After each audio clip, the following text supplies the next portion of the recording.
दिल्ली की ठंडी रातों में दिसंबर अक्सर अपने साथ अजीब सी खामोशी लेकर आता है। मगर उस रात जब शहर के बड़े सरकारी अस्पताल के गलियारे में अचानक दौड़ते कदमों की आवाज गूंजी, तो किसी ने नहीं सोचा था कि कुछ ही देर में दिल्ली की सबसे तेज तर्रार और मशहूर आईपीएस अफसर आर्या सिंह वहां ऐसा बवाल मचाएंगी जिसे आने वाले महीनों तक लोग याद करेंगे। रात के ठीक 1:42 हुए थे। अस्पताल के इमरजेंसी वार्ड की ट्यूबलाइटें टिमटिमा रही थीं, जैसे उनींदी आंखों से दुनिया को देख रही हों। बाहर कड़ाके की ठंड थी, लेकिन वार्ड के भीतर माहौल गर्म था। कुछ मरीज कराह रहे थे, कुछ परिजन डरे सहमे खड़े थे। नर्सें अपने अपने काम में लगी थीं, पर सबको पता चल चुका था कि एक गंभीर मामला होने वाला है। इस सन्नाटे के बीच अस्पताल के गेट पर अचानक ब्रेक की तीखी आवाज गूंजी। एक सरकारी जीप तेजी से आकर रुकी। दरवाजा खुला और बाहर उतरी आईपीएस आर्या सिंह, 34 साल की, रौबदार चेहरे वाली, आंखों में बर्फ जैसी ठंडक और आवाज में लोहे जैसी दृढ़ता लिए महिला अधिकारी। उनके साथ 2 कांस्टेबल भी थे, मगर दोनों उनके पीछे ऐसे चल रहे थे जैसे किसी तूफान के पीछे पत्ते उड़ते हों। आर्या ने इमरजेंसी के बोर्ड की तरफ देखा, लंबी सांस ली और अंदर बढ़ गई। अस्पताल के अंदर जैसे हलचल दौड़ गई। आईपीएस मैम आई हैं, लगता है मामला बड़ा है, किसको अरेस्ट करने आई हैं क्या, इत्यादि फुसफुसाहटों की आवाजें हवा में तैरने लगीं। लेकिन आर्या किसी से कुछ कहे बिना सीधे उस बेड की तरफ गई जहां एक 22 साल का युवक स्ट्रेचर पर पड़ा हुआ था। उसके माथे पर गहरी चोट थी, शरीर से खून बह रहा था और उसके परिवार वाले बदहवास खड़े थे। वो युवक अरुण एक छोटा सा कोचिंग सेंटर चलाता था और कुछ घंटे पहले ही उसे कुछ बदमाशों ने सड़क पर बुरी तरह पीटा था। घटना की जानकारी मिलते ही आर्या खुद अस्पताल पहुंची थी, क्योंकि उन्होंने सुना था कि अस्पताल स्टाफ ने इलाज में लापरवाही की है और पुलिस वाले पहले से ही रिपोर्ट दर्ज करने में ढिलाई दिखा रहे हैं। आर्या ने युवक की मां से धीमी आवाज में पूछा, कितनी देर से डॉक्टर नहीं आए? महिला की आंखों में आंसू भर आए। मैडम, 2 घंटे हो गए, कोई ठीक से देख ही नहीं रहा। बस इतना सुनना था कि उनकी पेशानी की नस तन गई। आर्या सीधे डॉक्टरों के कमरे की तरफ बढ़ी। कमरे के बाहर बैठे वार्ड बॉय ने घबराकर उठकर सलाम किया। मैडम, अंदर राउंड चल रहा है। आर्या ने उसके वाक्य को बीच में ही काट दिया। राउंड तो तब किया होता जब मरीज मर न रहा होता, और बिना अनुमति के दरवाजा धकेलकर अंदर चली गई।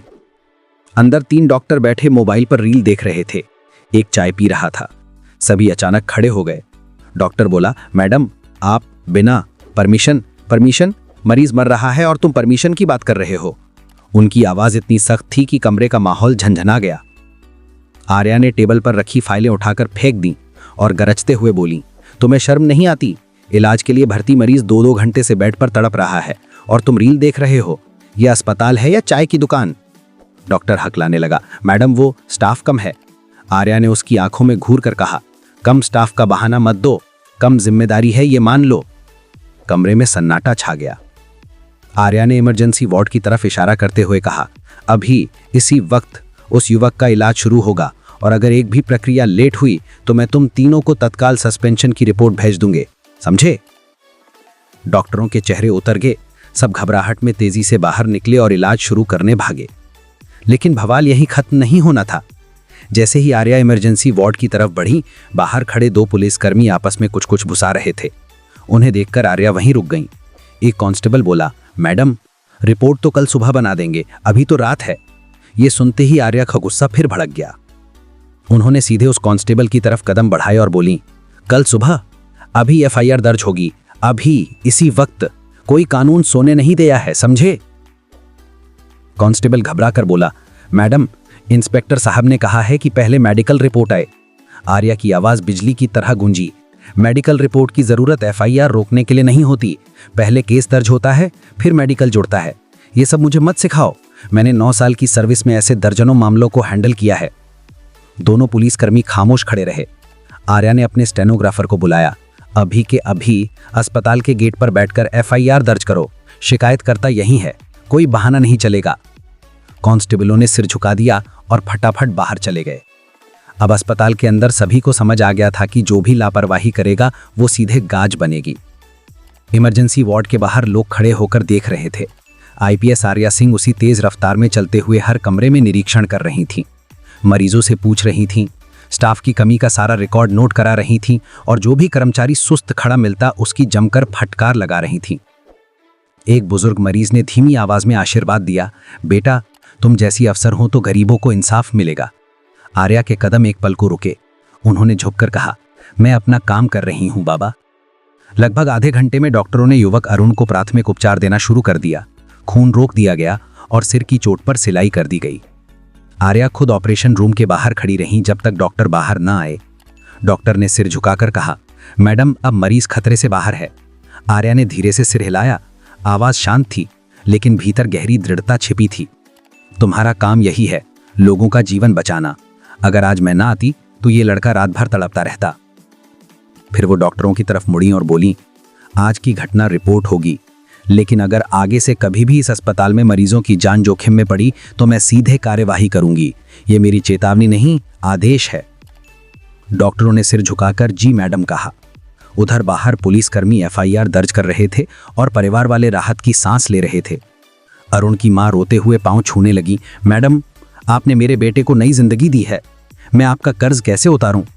आर्या ने उन्हें संभालते हुए कहा, कर्ज माँ बाप का होता है, आप दुआ दीजिए कि आगे किसी को भी ऐसा दर्द न सहना पड़े। अस्पताल का माहौल अब पूरी तरह बदल चुका था। जो वार्ड कुछ घंटे पहले लापरवाही से भरा था, अब वो अनुशासन का सख्त केंद्र बन गया था। हर कोई जान चुका था, आईपीएस आर्या सिंह की मौजूदगी में लापरवाही का मतलब था बर्बादी। जीप में बैठने से पहले आर्या ने अस्पताल के गेट की तरफ आखिरी बार देखा।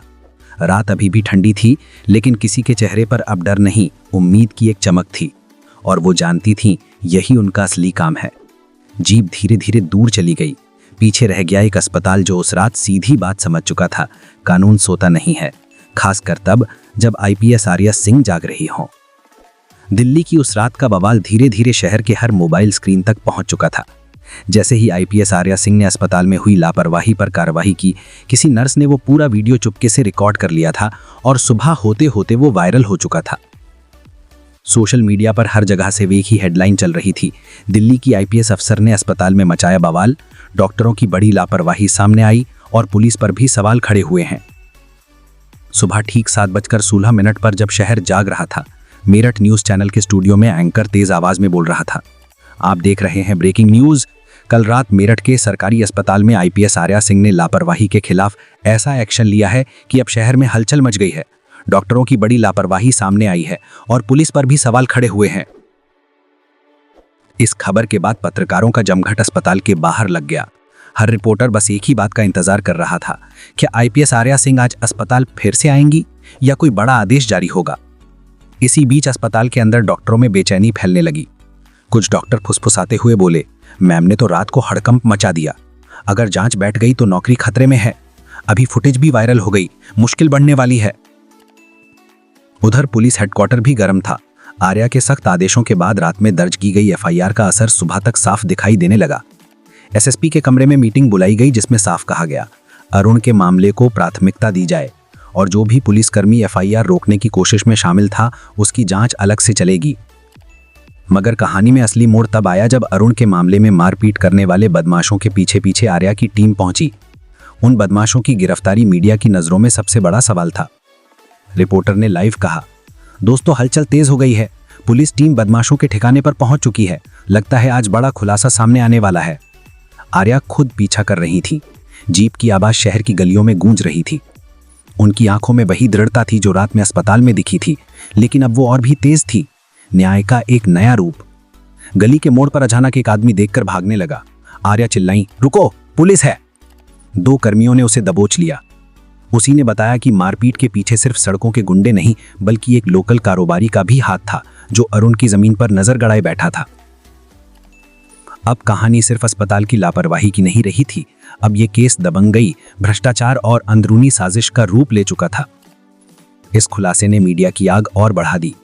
न्यूज चैनल पर एंकर कह रहा था, आईपीएस आर्या सिंह ने न सिर्फ अस्पताल में बेलगाम सिस्टम को झंझोड़ा बल्कि अब मारपीट के पीछे चल रही साजिश भी उजागर होने के कगार पर है।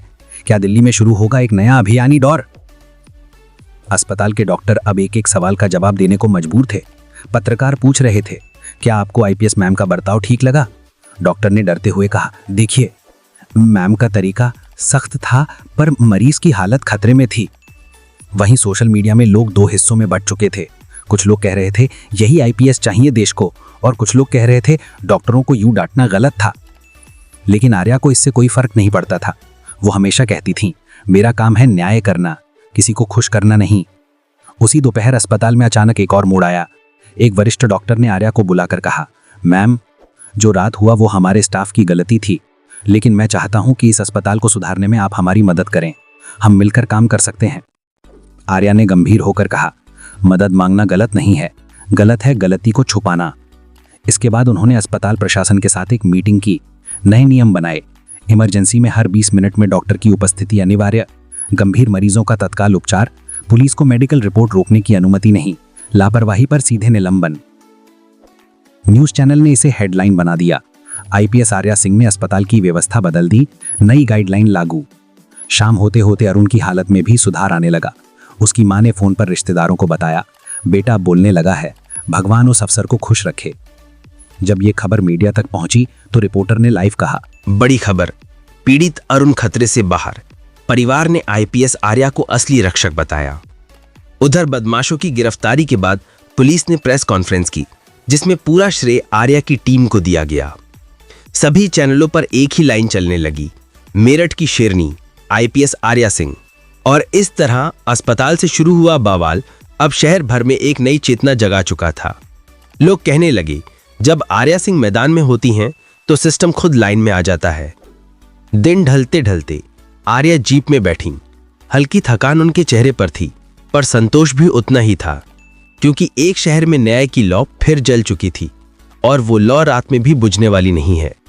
अगर आपको ये कहानी पसंद आई हो तो हमारे चैनल द स्टोरी को जरूर सब्सक्राइब करें, क्योंकि आगे भी ऐसी ही दमदार और असली घटनाओं से प्रेरित कहानियां आपको मिलती रहेंगी। धन्यवाद।